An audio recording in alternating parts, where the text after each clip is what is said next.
Hi, it's May 22nd, 2025, and I'm Terry Pugh for the Pro-Democracy Strategists. We have a link where Rachel Maddow showcases Serbia's authoritarianism and how Trump's desire to tear down a historical monument in Serbia to put a building, a Trump building, in is highlighting Trump's own corruption and authoritarianism. I also found a 10-minute video detailing aspects that caused Walmart to strategize moving much of their supply chains outside the U.S., shedding U.S. jobs, of course. A roundup of all the stuff that we had heard at the beginnings of Trump's tariffs from the experts that the president chose to ignore, and Walmart's CEO laying the blame for price increases here at home on Trump's own tariffs.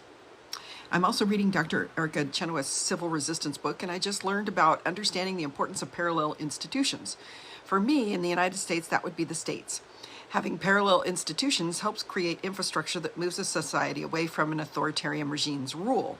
Studying this made me see our states as pre-structures for us to circumvent the destructive national structure.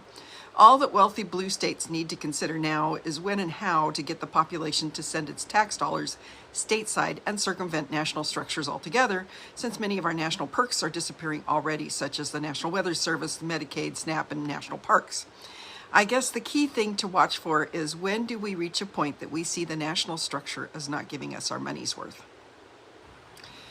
Oklahoma will not be able to move forward with a plan to create the nation's first ever religious public school following the Supreme Court's 4-4 split decision on Thursday. Since the decision was a tie, it reverts to the lower court's decision, and it is now not admissible to start a public religious school paid with tax dollars in Oklahoma.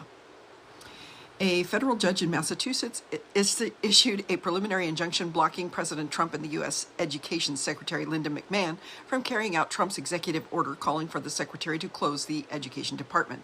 The judge also told the administration to reinstate the Education Department employees who lost their jobs during the reduction in force announced on March 11th, and to restore the department to the status quo. The Republican-led House passed the Trump agenda bill by a single vote. After weeks of internal GOP wrangling, the Republican-led House passed the One Big Beautiful Bill Act, critical to advancing President Trump's tax and immigration agenda. Thank you for not sharing just my posts, but everyone's videos that amplify the left. Thank you for saving democracy.